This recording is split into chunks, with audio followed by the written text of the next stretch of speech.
Wrestling!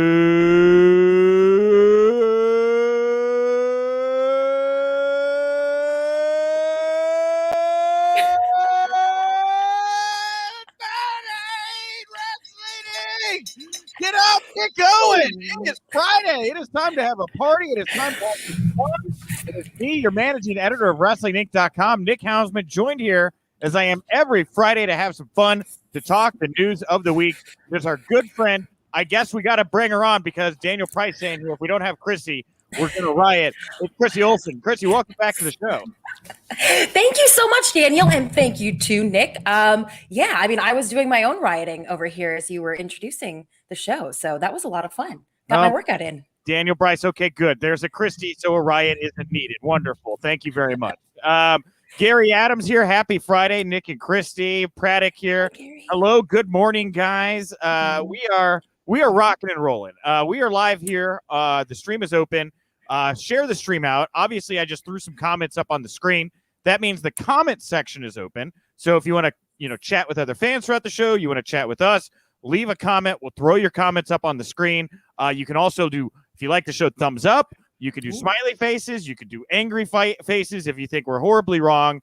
Whatever you want to do, engage the show. We encourage you to engage the show. We got a big show planned here today. A lot of news. After the news block, if you're listening to us in audio form, you're going to get our latest conversation today. My conversation with world famous CB, the former Cheeseburger, now part of the ROH Pure Division. You may have also seen him battle Nasty Leroy at GCW's Backyard Wrestling on the 4th of July. Very different. So Cheeseburger, world famous CB, in the house here today. And if you're watching us in video form at 1 p.m. Eastern, noon Central, jump on over to the Wrestling Inc. YouTube channel. You can catch world famous CB over there. Lastly, before we get to the news, at the end of the show in the mailbag, we're going to look at Kiera Hogan, what her future looks like now that she has left Impact Wrestling. Very excited to devote an entire block to Kiera, who I think is a really great. I mean, Kiera's super cool. Great talent. Very excited to see what the next steps are for her. Yeah? Agreed? Yes, and looking forward to hearing what all the other fans want from her next as well. I drank water at the wrong time there. I should have. I should have talked more. I'm sorry. I could say more stuff. It's fine. It's okay. I drank water at the wrong time. All right. Hey, let's get to it here. News you can use. News will leave a bruise. We have a ton of AEW news to get to here today, but let's get out of the way. There was a couple big WWE items as well. Nothing bigger than what the Matt Min podcast revealed, saying The Rock set to return at Survivor Series. WWE has plans for The Rock and Roman Reigns to work a match at WrestleMania in Dallas next year. The Rock is going to return in the next few months to begin building to that match. It was also said that The Rock is expected to appear on both Raw and SmackDown while he's building the match with Reigns. USA Network officials reportedly want Rock to appear on the post-Survivor Series edition of Raw. So thoughts on what looks to be the next path back for Dwayne The Rock Johnson in WWE? Yeah, my main thought is that if there's one match in the entire world ever that didn't need any buildup and isn't going to need anyone to come and appear anywhere, it's The Rock versus Roman Reigns. And when someone is as busy as The Rock and his time is as valuable as it is, I don't think they're going to get that much out of him. Maybe a Raw or SmackDown appearance because that's going to help their ratings, of course, more so than if they advertise him for a pay-per-view. But I just don't see him making a whole lot of appearances. Why? It's not necessary. I don't know, Christy. I think we're going to see a good amount of Rock. I really do. Really?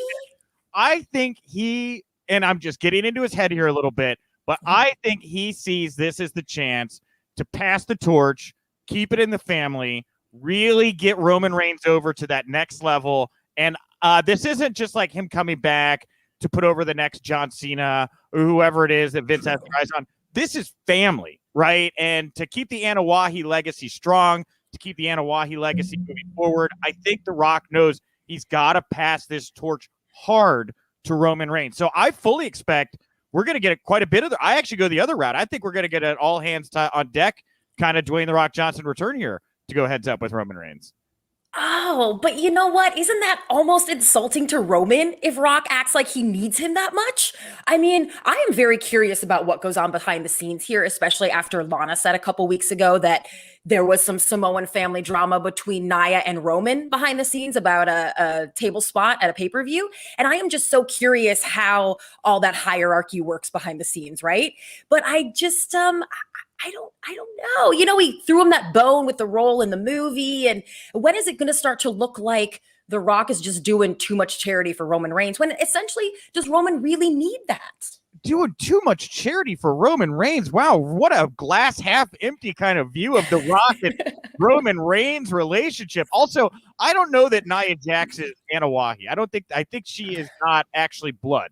I don't think she's bloodline. Roman and Rock. Oh, well then screw her. No, I'm just saying. I don't believe she's part of the Anawahi family. But Roman and The Rock, definitely some bloodline there. And right. Yeah, I just see this right now, and like you throwing him a bone. That's not a bone. That's a steak. That's like the whole thing. Like, here's 6 figures. You get to be a movie star. Like, this guy, I think, is using wrestling tactics to keep the family business rolling, if I had to guess. Like, he knows how to put people over. He knows what business can be done here with Roman. I think they're going to try to do a lot of big business together. You know, that's just me. I think they're going to go full on here.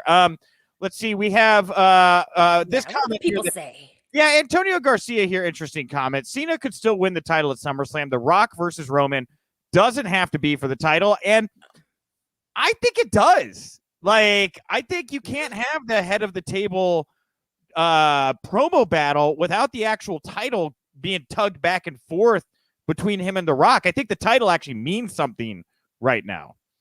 Oh, see, I would say there's so much more that's meaningful there. You know, the relationship, like you're saying, the passing of the torch, all that to me is far more valuable than the championship. Well, we also have Daniel Price here. Rock is going to be there on and off for about 6 months to job out to Roman to try to get him over with fans that won't get on board with Reigns. Why are y'all so pessimistic? Like, The Rock is going to come back, tell this amazing story with Roman Reigns. It's going to be great. Why is everybody so pessimistic on this? I don't get it, Christy. Well, I'm surprised that you're surprised, Nick. I don't know if you remember, all is great and well with Roman Reigns now, but do you remember how he used to get booed every once in a while a little bit? All the time, a lot? Or The Rock? Roman or The Rock? Who? No, Roman. Yeah. I'm just saying, you know, he's come a long way. Yeah. And I'm not surprised that people are going to be a little bit skeptical about this. Anything that has to do with Roman, we're like, what? Okay, I don't know. Okay. Well, Rob Humphrey here saying, as we've learned from the Fast and Furious movies, it's all about family, right? Yeah. I love that. Way to bring it full circle, Rob. Thank you. And Kristen Jonas, why would The Rock care about a WWE belt? And that's why I say the belt needs to be involved here, though, because the belt represents something. The belt represents the head of the table. You have that title. You sit at the front of the table. You are the champion. The belt means something to me in this situation. And we're like just a couple weeks away from Roman hitting the 1-year mark as WWE Universal Champion. Wow. Isn't that crazy? And like for him to roll through Cena, he's going to have a year plus. I mean, this thing is going to have so much value by the time, I mean, we're another 8 months away from WrestleMania. That The Rock isn't going to have to show up. I don't know. I think he's there. I think you're going to see a lot more Rock than you're probably anticipating. That's just my So, well, I do hope for that. Fingers crossed. Here, a long write-in here from Dellen13. Yeah. I love the lack of punctuation, by the way. Why would you have part-timers and capitalization for what it's worth? Like John Cena and The Rock to challenge for titles and hold the title hostage while he shoots movies when you have hungry, dedicated wrestlers that want a chance to get a title like Big E or Randy Orton. I don't understand why part-timers get titles and actual dedicated wrestlers get put in the back of the line. Well, that's another reason I say I don't want this belt on The Rock or John Cena. I want Roman Reigns to hold this title. I want him to beat John Cena. I want him to beat Brock. I want him to beat The Rock. And then after he's beaten all of these legends and he's on this other pedestal and this championship means everything, Big E can take this title and it will mean something. Or a Randy Orton will take this title and it will mean something, right? Like I want it to mean. And then Roman goes to be a movie star or what? I don't know. Maybe he sticks around, you know. Look, his cycle probably closer to the end than the beginning in WWE, probably, right? But when somebody that you have invested in, like a Big E, takes his title from a guy who has beat all these legends and is so definitively at the top of the mountain, it will mean more. And that's why I don't want to see him take it right now. Let it play out. Make people want it even more. Get this guy to another level. When somebody beats him, it's going to mean that much more. You're going to make another talent in-house. Is this just coming from wishful thinking, Nick, or do you really believe that Big E will be the one ultimately to take the championship from Roman Reigns when the time comes? Could be Roman, could be Parker Boudreaux, right? Charles Alfred here saying it means something. Exactly. Yeah, like I just want to see this. I want to see Roman hold this thing as long as they can, have him beat as many people as he can, because then when somebody that you do love, that you've invested in, that you want to get to that next level, beats Roman Reigns, it's going to mean something. It's probably going to get a lot of mainstream press, I would think, or some mainstream press, because of how much attention Roman has gotten with this title in this position. Right. Yeah. Right. Yeah. Well, and anything involving The Rock will, of course, as well. Daniel Price, one last thing here before we move on. How about this? Rock unexpectedly appears, which causes Reigns to lose the title, leads to a premise where Reigns calls him out, challenges authority, battle for supremacy. No title involved. I'm sorry, guys. I'm so pot committed. This title needs to mean more. I don't want to see this title be bounced around at this moment.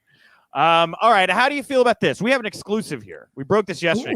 WWE planning to hold a Queen of the Ring tournament this year. The tentative plan is for the event to be a main roster show that airs on Peacock. It is not known when the event will take place, but this sounds like it's not going to be a tournament from this report that it spans over on SmackDown. It could be like a one-night kind of pay-per-view exclusive over on Peacock, Queen of the Ring. What do you think?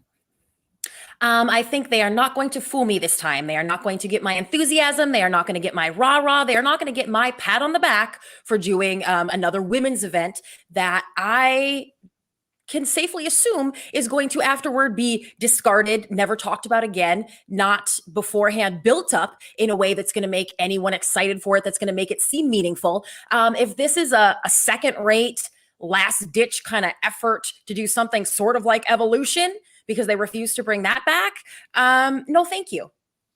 Yeah, I'm kind of, sadly, this one is, I'm optimistic on what The Rock will do, but yeah, in my soul, I'm a little pessimistic on this Queen of the Ring idea. And, you know, for me, there's only one person I want to see win this if they do it, and that's Charlotte, because she is the queen, right? And like, what better way to just kind of take that gimmick and put it over the top? She becomes the actual queen. It kind of plays into her character, a snobby heel walking around in a crown and robe.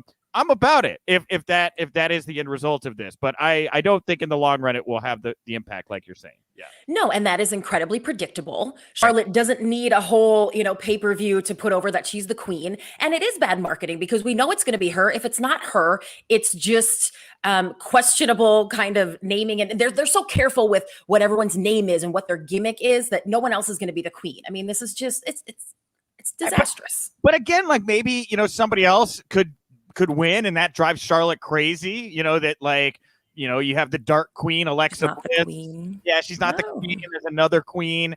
That was the whole premise for Jerry Lawler and Bret Hart's initial feud was Bret became King Bret, and Jerry Lawler came out and was like, there's only one king in this business, and that's me. And Jerry Lawler and Bret went on to do fantastic business, especially for that era. Right.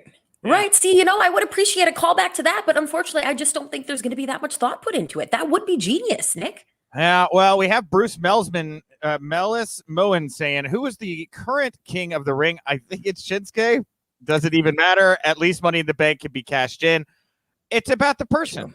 The person makes this win important. I think Baron Corbin is actually probably been the best king we've had in a couple of years just because, like, he got some heat off of it. But this fall that he's doing right now over on SmackDown after losing the crown, I'm actually kind of digging. It's showing a different side of Baron, and it's not, hey, I'm just pardon my French, I'm not just some dumb asshole out here just, poking everybody around, He's got there's another layer that has come out of him falling and losing this crown to Shinsuke, Right, because he was given the opportunities and the TV time to put the whole king thing over, and it worked for him because they were behind him, and I just don't see that happening with the Queen of the Ring.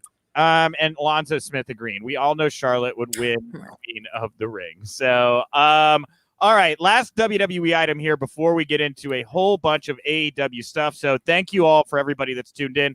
A lot more road to go here. Spread the link. We're about to dive into all of the super buzzy stuff from the past 24. But Wrestling Observer saying WWE interested in bringing Braun Strowman back to work for the company, especially with the recent AEW signings and expected signings of CM Punk and Daniel Bryan, which we will talk about here in just a moment. But man, it does not feel like an even trade there. If AEW gets CM Punk and Daniel Bryan and WWE brings back the conductor of destruction, Braun Strowman, it just doesn't. No, and I think we know too much now. We know better than to think that WWE really has their eyes on AEW like that and is feeling threatened. That narrative is pretty much dead in my mind. And I think that the whole Braun Strowman thing, I always figured he would be back. I figured it was a money ploy on WWE's part, especially with their excuse that it was budget cuts. We all knew he was making big money. He wasn't quiet about doing his last renegotiation really well, right? I mean, this is always what was going to happen with Braun Strowman. They put out new T-shirts of his, right, a few days ago or at the beginning of the week. I mean, essentially, I think, yeah, we can assume that this is going to happen, but not because of anyone that lands at AEW, but just because Braun Strowman belongs at WWE and they know it. I agree with that. Like, AEW's real hit or miss with how their big men get booked. For the success that Lance Archer had on Wednesday night, and really, he's never, ever been in a better position ever in his entire career. So I applaud the business that was done on Wednesday night with Lance Archer. But then you got Brian Cage, right? You got, other big, like it's not a big man business over at AEW. I'll put it that way. Right. Yeah. True. Where's Wardlow been? I mean, where is Wardlow? Why isn't Wardlow facing Jericho next week in a no DQ match? How did Cage get tied into this? Very weird, Mm-hmm. All right, let's get into it. So, CM Punk and Daniel Bryan, the two men that have paid the bills of pro wrestling fights everywhere this week. Thank you, CM Punk, Daniel Bryan, Tony Khan, and the people making this all happen. All right. CM Punk took to his Instagram stories yesterday. He posted a clip of the song Serious by the Alan Parsons Project. The song goes, they play it before, that was a real bad impression of it, but they do play it before the Chicago Bulls games, and they played it during the Michael Jordan era. A remix version of it's used when they do the lineup now. So anyway, Punk's post fueled speculation among fans that he's coming to AEW. He's going to be it all out in Chicago on September 5th. Furthermore, AEW recently filed to trademark the phrase "The First Dance," which is a possible offshoot of "The Last Dance," the title of the 2020 ESPN docu-series on Jordan's final series with the season with the Bulls. It should be noted that neither AEW or Punk have confirmed or denied these rumors. But did you check out the little Instagram stories clip that CM Punk shared, Christy? No, because I don't know what the deal is with the song and the whole thing. You just told me, Nick, more than I'm going to get from watching his story, which is what he wanted everyone to do. He has done so much of this. This is, you know what, CM Punk, at this point, you are the little boy that cried pro wrestling, okay? You have done this so many times that I'm not going to go watch your story anymore, okay? I'm going to tune in to the pay-per-view. Oh, I'm going to be there in Chicago, and I'm going to see if you're there or not. That's what I'm going to know. That's when I'll believe it.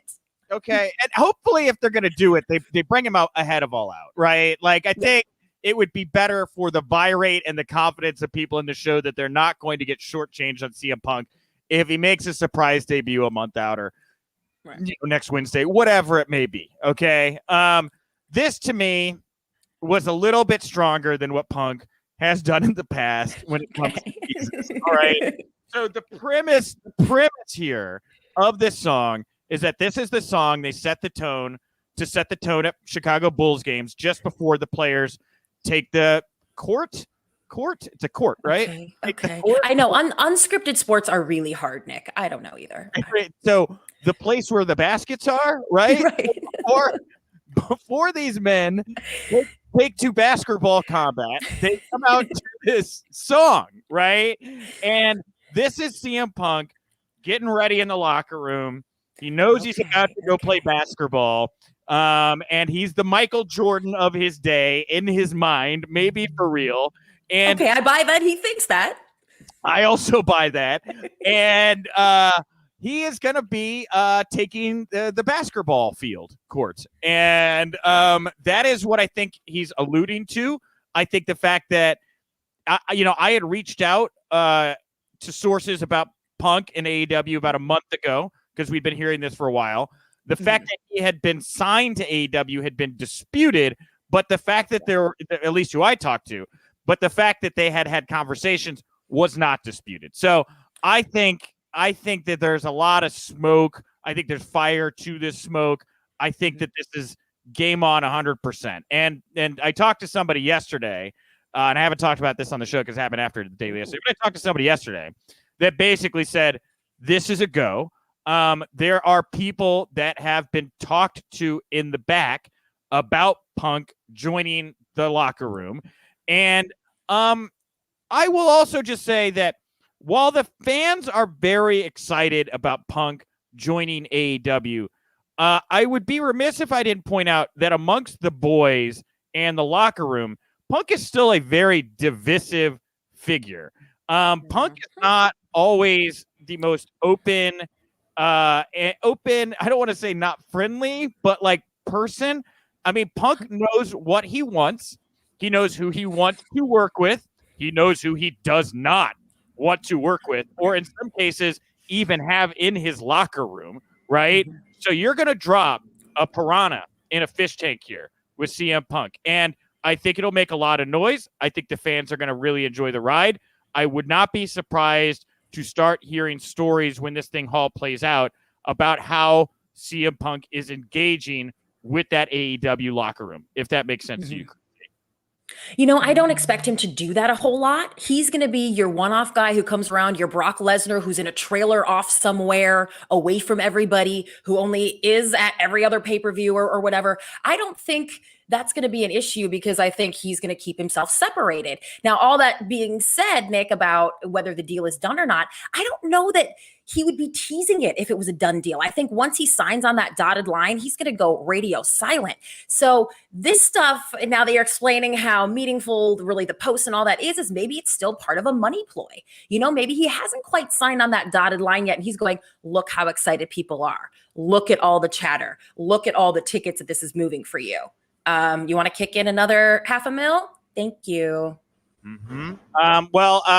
Put some respect saying Punk is done with wrestling, but he wants to commentate. I'm not positive that's the case. I think, and I don't think he's going to be a Brock Lesnar type. I think when Punk comes in, whether it's a year, whether it's 2 years, I think 3 is expecting a lot. But I think he's going to go out there. I think he's going to want to be a part of the product. I think that he's going to want a string of wrestlers because, like, the Ring of Honor report that we went over yesterday from Fightful about how there had been Ring of Honor reaching out to Punk saying that money was not the biggest issue. It was creative and opponents that were the biggest issues. So I don't see Punk wanting to come in and do something small. I think this guy wants to come in, and I think he wants to be the big elephant. He wants his last dance. He wants his Michael Jordan final season run, Yeah, and I would absolutely agree with that because you know what? I'm going to say this. I think CM Punk is a little bit petty. I think it's real easy to irk him. You know what I mean? And I don't know that he would stick around anywhere for 2 years before getting PO'd about something and taking his ball and bat and going home. You know what I mean? So I guess I'm not surprised to hear that money wasn't the big factor because he seems like the kind of person who wants to control everything and get his way all the time. Yeah, and Punk is really good at icing out people that he does not want in his orbit, right? And I think that's going to be the thing. And Bruce Mellisman saying here, are there some AEW roster members that Punk really does not want to work with? Parentheses, Cabana. And yeah, I won't beat around the bush. Like, it's no secret these two guys do not get along. I said it on the show. I think Cabana only got signed when the Punk conversation initially fell apart between AEW because they were like, well, if Punk's not going to be here, Cabana's sold a lot of T-shirts for the Bucks. He's in the Familia, right? So he can have a role. How Punk coming into AEW affects Cabana, time will tell. I will say I did ask specifically about that on my call yesterday, and I will say what I asked is, to a source, do you believe that the relationship between these two has been repaired? And I got a, more of a no than a yes kind of answer to that. It doesn't sound to me like the water has run under the bridge on that one. Right. So, And as petty as CM Punk is, that's some legit stuff that went down between the two of them. Some legal stuff that it was money involved, there was reputations involved. That's yeah, more than just, hey, I don't like you gave me that hard bump or whatever it is. You know what I mean? So yeah, that one's gonna take some more work. And yeah, maybe Colt Cabana just maybe he's off that day. I don't, but that's the thing. Is like, I am fascinated to find out what happens with Punk and Cabana have to share a locker room. I don't think they will. I think Punk won't even want to be in the same room as that guy, if I had to guess. So, keep an eye out, everybody. Like, just being transparent here. There are highs and there are, I don't want to say lows necessarily, but there are a lot of factors that are going to come into play when you drop a CM Punk in an AEW locker room. That is for sure. Never mind. This report came from today or yesterday. I thought we talked about the show yesterday. Yeah. Ring of Honor reached out to CM Punk January 2020. I actually asked world famous CB about that in the conversation you're going to hear in a little bit. So, he says essentially that he had heard the rumors, but at the same time was like, but when aren't you hearing CM Punk back to wrestling rumors? Right. Exactly. Right. So there you go. Spoiler alert on our own interview. But they did reach out, and like I said, it sounded like opponents and creative are more the issue than money. And you know what? We could maybe assume that if CM Punk is back and he goes back to AEW, that maybe he will go to ROH and do a thing too, and everywhere. AEW has been more lenient with that than other companies, of course. So maybe he will. Yeah. Well, also the big name this week, Daniel Bryan to AEW. WrestleVote saying that Bryan's name hasn't been brought up in creative for months. As noted before, Bryan has reportedly signed a deal with AEW, rumored to debut at their big Grand Slam edition of Dynamite in September in New York. That could be his debut. Any thoughts to close the week on the reports that Daniel Bryan could be AEW bound here, Christy? I mean, this is just feeling just like another CM Punk situation all the time. Also, I enjoy watching the mad scramble of the pro wrestling news reporters to, somebody got a detail and somebody got another detail and no, but this is disputing. And then, the King Clown Meltzer will weigh in with, yes, now that report is out. Yes, I assume that probably was, it's just like, eh. So no, instead of adding to it, because to be honest with you, I don't give a flying anything where Daniel Bryan ends up. So no thoughts. You have no thoughts. Okay. All right. No. Total Bellas is over, essentially. So we're not going to see it all happen behind the scenes, which is what I am most interested in when that kind of thing happens. So, well, I brought this up to Paul yesterday. The idea that, the Total Bellas being done, Total Divas being done, Daniel Bryan may be coming to AEW. What do the Bellas look like in an AEW universe, right? Like Nikki's not tied to John. They can do whatever they want right now. No. WWE is ingrained in all their Birdie B stuff, all their everything that they own and have and put out. And I think they're probably under a pretty heavy Legends contract. I don't ever see the Bella name showing up anywhere in relation to AEW. Okay, fair enough. Holden Caulfield, Daniel Bryan to AEW. Yeah. Kind of seems to be echoing you. Wow. All right, man. I'm off the money. Things I like, you don't like today, Christy. I maybe just different wavelengths today. The Observer also saying, King Clown, I guess, saying AEW also. That name caught on quick, by the way. I don't like that name in the comment section. AEW interested in signing Buddy Murphy as well. I think that's a no-brainer. Buddy Murphy is going to be a get wherever he goes. I would be more interested to see a Buddy Murphy. I don't know about more interested than a Daniel Bryan and Punk in that space, but I'd be interested to see Buddy Murphy off the chain, getting to just have some banger matches. I think there's a lot of Penta, Guevara. There's a bunch. I think he would work his ass off. And I think he'd really get over with that AEW crowd. Yeah. What is it about Buddy that interests you, that catches your attention?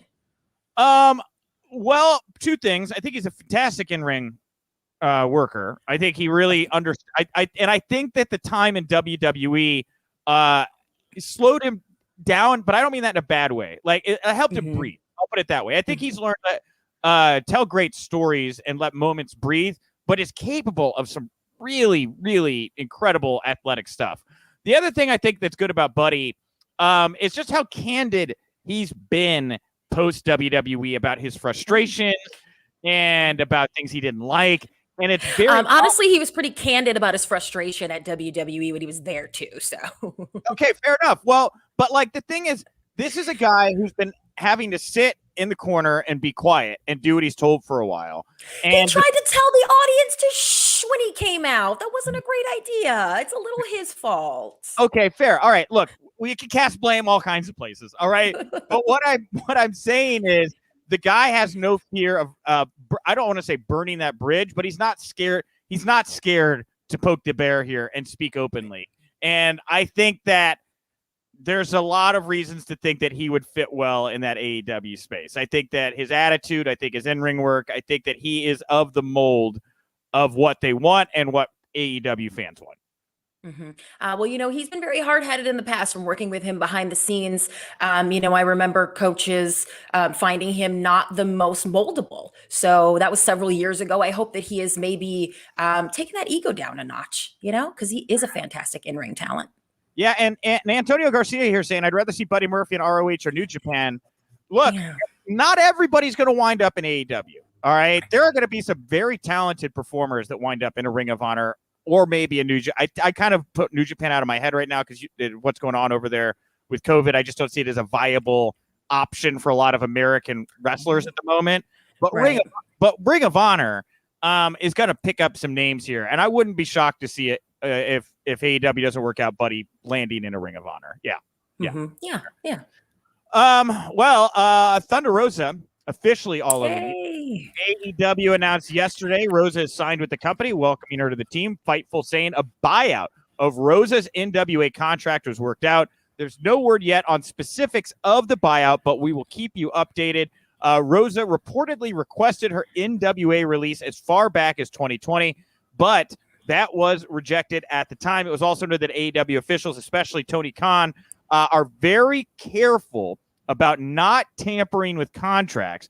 AEW wanted to play by the book with Rosa and the NWA situation. It's been reported in the past how Khan and NWA owner Billy Corgan have often worked together directly, but it remains to be seen if they personally handled this Rosa deal. I would be shocked if they didn't. No, of course they got together over a beer maybe and worked this one out. But wait, you're telling me Tony Khan doesn't want to just take his daddy's checkbook and buy up all the talent and kill all the other promotions? But it's worked out so well for others in the past, Tony. I don't know that Tony's trying to kill the NWA. And by the way, I don't know that Billy drinks alcohol. I think he'd probably have it over some black. True. I think they'd probably be drinking some green tea in a corner and whatever. Anyway, yeah, real cute. So look, I'm happy if Rose is happy. She's a very talented performer. Mm-hmm. I think she's better off in AEW than NWA. It's just a bigger platform. She's obviously connected with the AEW audience. I do wonder what this means or says about the NWA AEW relationship, because if it was strong, I would think that they would just allow Rosa to go back and forth until her contract is up. The fact that Tony had to lock her down and buy Billy out, I don't know what that says about that relationship, or if I'm looking too deeply into it.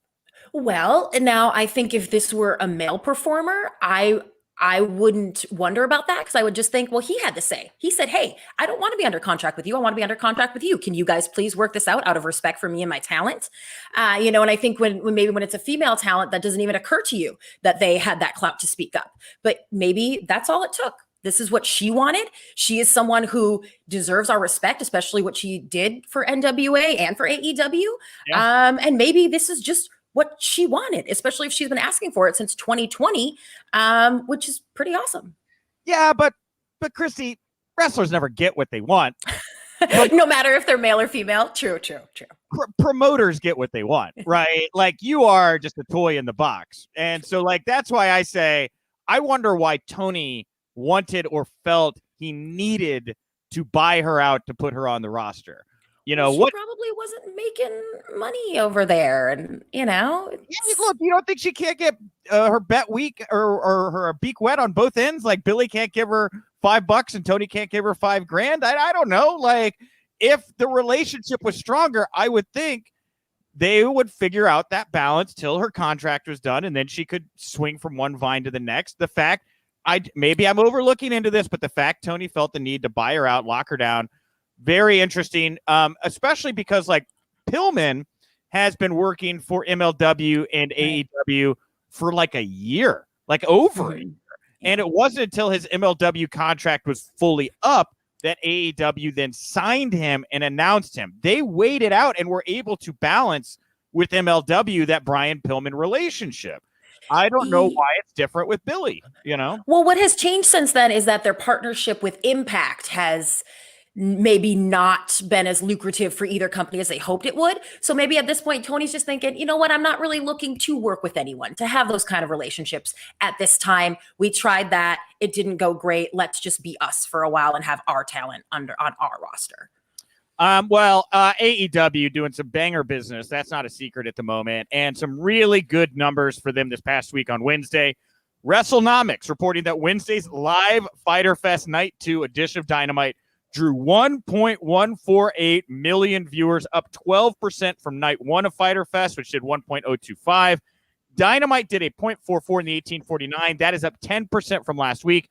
Fyter Fest Night 2 did the third most viewers in AEW history. Second most of this year, tied with the April 14th show. Last night's Dynamite viewership up 36% from the same week in 2020. The key demo up 37.5% from the same week last year. Of course, at that time, though, they were going head-to-head with NXT. It's begun, It's up and it's stuck, Nick. I don't really know what that means, but I think it applies here. It has begun. It really has, right? Like, maybe this is why Vince destroyed Karrion Kross on Monday night. You know, like, this brand was not able to get the job done at the end of the day, you know? This NXT brand, while not bad, and certainly a lot to like, I mean, they book women better than any other company in pro wrestling right now. Agreed. They couldn't get it done. There was not the cool factor there to beat AEW head-to-head. And now, with WWE out of the way, with fans back, and that energy there, I think this thing just runs, Christy. I think that this is a cool thing now. I think you have people telling friends, dude, are you watching AEW? Have you seen this? Did you know wrestling's back? I think this is yesterday I tweeted out AEW becomes a problem for WWE when advertisers and networks decide to spend their money on AEW and not WWE. And the buzz is there for AEW right now in a way that it is just simply not for WWE. And their contract negotiations with Fox and USA still 2 years away, year and a half, 2 years away.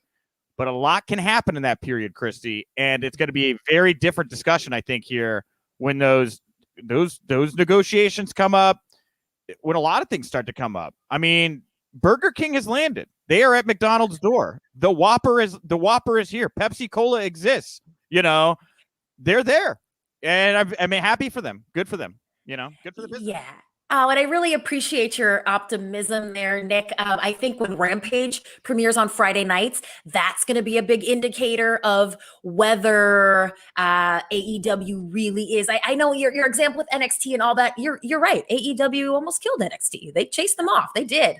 But let's put them up against SmackDown. I think they have to come up to bat a few more times before we can call them a real opponent to somebody that's going to threaten the discussions between Fox and USA and WWE. I don't know that they're quite there yet, but I think, that in a year and a half, 2 years, you're right. They might be there.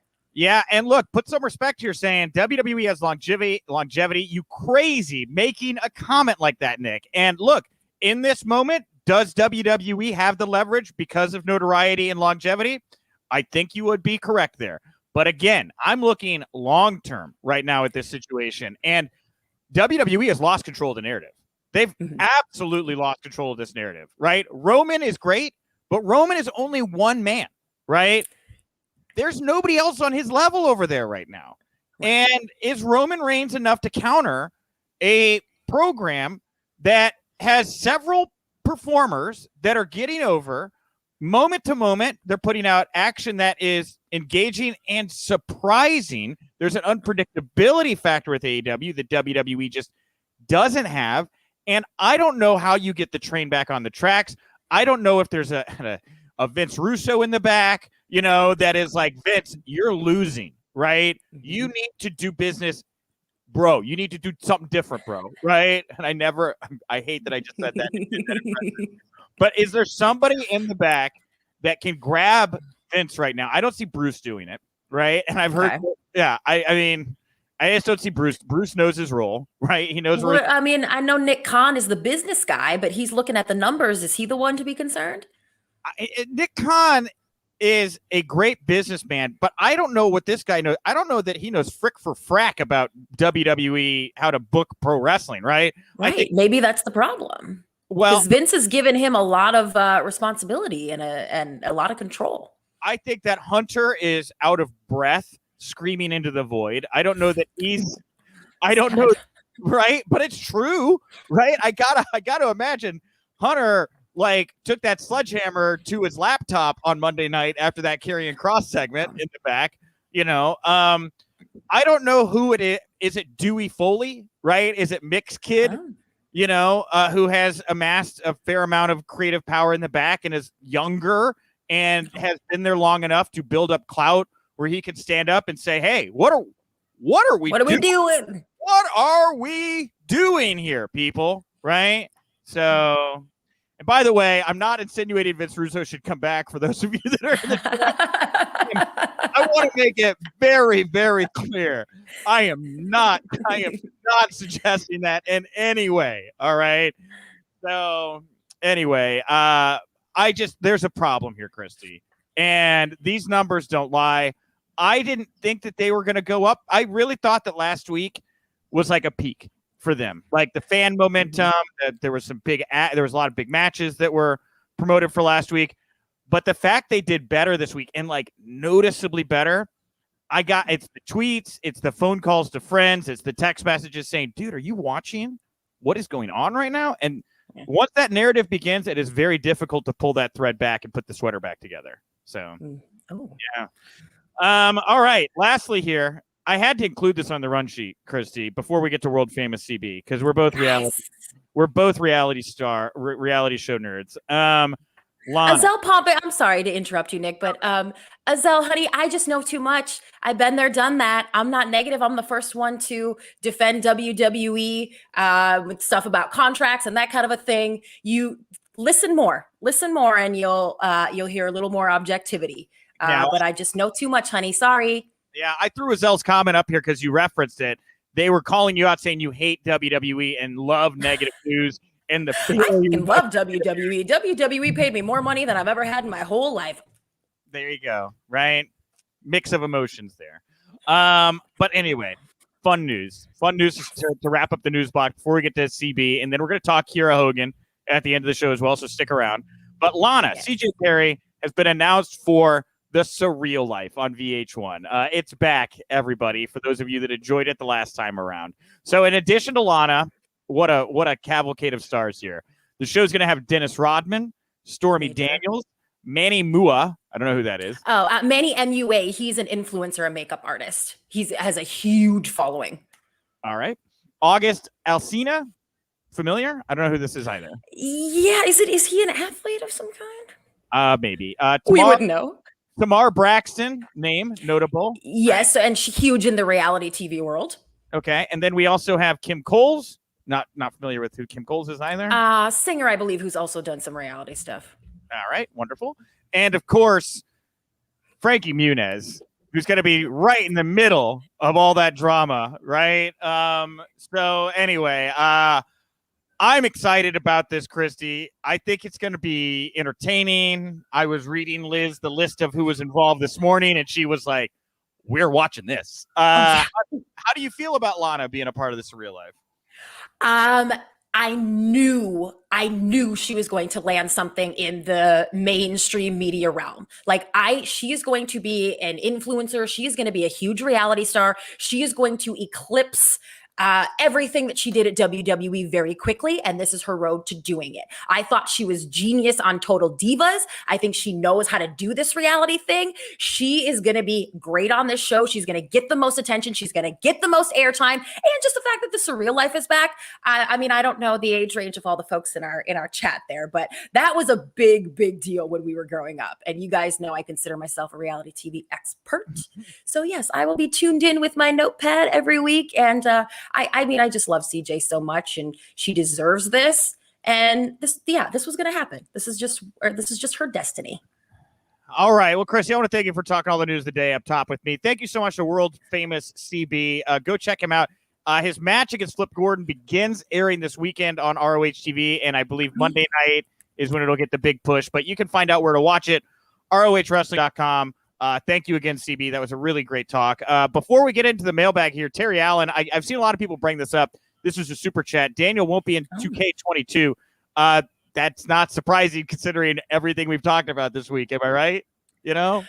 Right. Yeah. I mean, you would assume that would probably have been part of his negotiations of negotiating a new contract, right? Yeah. Very telling.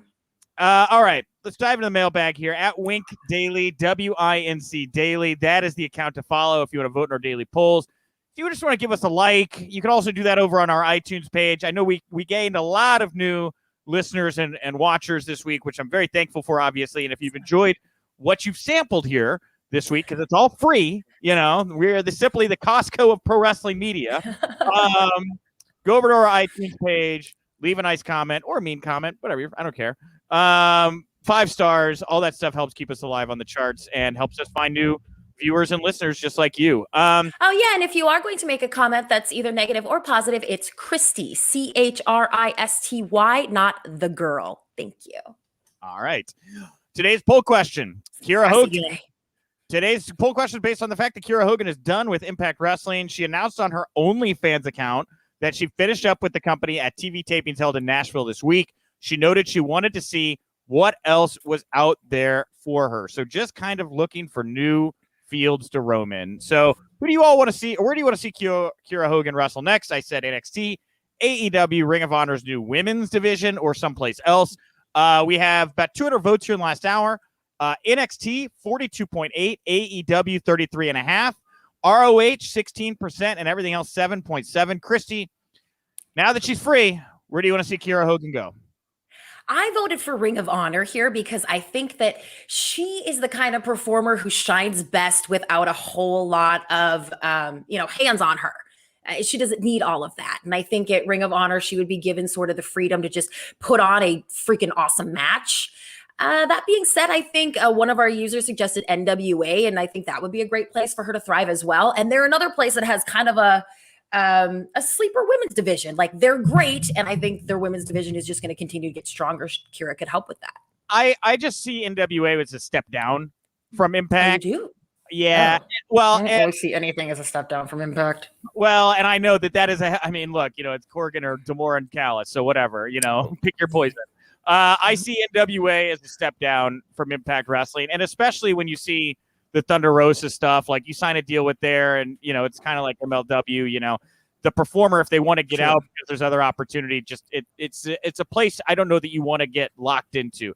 If you're looking to take a step up, I think the women's division, she could obviously stand out there, be a chance for her to be a bigger fish in a smaller pond. But I said it earlier, right? NXT, they present women in a way that no other brand is doing right now. And I think that she would probably find the most success and be presented in the best light, probably at NXT, in my opinion. I just believe that if that was going to happen, it would have happened already. She made her appearances in the Mae Young Classic. When you do that, you're at the PC, you're in with the coaches. They know who you are and the people that they want after those got signed. So I believe that for whatever reason, it seems as if WWE has already taken a good look at her and has passed. I don't know why they would, but I just don't see that happening, unfortunately. And maybe that's not necessarily what she wants. She's someone too, I think, who could also thrive outside the pro wrestling world and entertainment. And she's been very good at keeping herself out there as far as social media and stuff. If she can make her money, then get it, girl. Go get it. Yeah. Didn't have a whole lot of write-ins here. We kind of covered all the different companies she could wind up in. But thank you for everybody who jumped in the comment section or commented over on Twitter. It has been a banger week for the Daily. Big news, big numbers. You all are great. We're going to do it again next week. Come on back. I'll start the week off with Michael Weissman. Maybe CM Punk will have lit himself on fire and run across Daly's place on Monday. Who knows what we will be talking about to start the week. But I'll be joined not just by Michael Weissman, but also on Monday we're going to air part 2 of my conversation with Arya Davari. I like to start the week with big news, and I don't think there's anything bigger that I have in the can than what Arya is going to say about being sent out into Saudi Arabia, waving the Iranian flag, and having to cut a heel promo, and the death threats that came out of that, and how it's changed forever. So that is what you're going to get when you come back on Monday. Meet Michael Weissman, and a truly insane story from Arya Davari about what that experience was like. If you like this show, support WrestlingInc.com. We're on all your socials. And, of course, the Wrestling Inc. podcast goes live at night after all the major shows, and you can subscribe to the Wrestling Inc. podcast on all your favorite podcast platforms as well. Christy, what do you want to plug, put over here to wrap up the show today? Well, I do need everyone's help a little bit. I'm building a brand new community of positive pro wrestling fans at ChristyReportsAllAccess.com. And I would love for everyone to join me. I kind of have been building up some content there, but what I'm finding is that I need people to come and interact and tell me what they want to see, ask questions for Q&As, that kind of a thing. There's going to be exclusive interviews there. And of course, my series, Bright Side of the Ring, if you need a little something to cheer you up after watching Dark Side of the Ring, will be there as well. So hasn't officially launched yet, but I'm offering it for a little bit of a deal right now because everybody who's first in is going to get a big surprise. So I would love it if everybody would go check that out, ChristyReportsAllAccess.com, and follow me at Christy Reports so I can always hit you up with the latest. All right. Yeah. Wow. Yeah. Go support Christy. Be nice. Like some of the comments we got today were largely very just nice and polite. Just don't be a weirdo. Like Christy's very attractive. We get it. I'm a very handsome man for what it's worth. And if any of you want to talk about kissing me, you're welcome to. Like I'm open to it, baby. Just like get at me, blow me up, or just don't give it away for free, Nick. Take out the up, you can do that too. Whatever. So anyway, I'm at Nick_Hausman over on Twitter. Thank you all so much for tuning in. I'll talk to you on Monday. And remember, if you winked, you didn't miss it.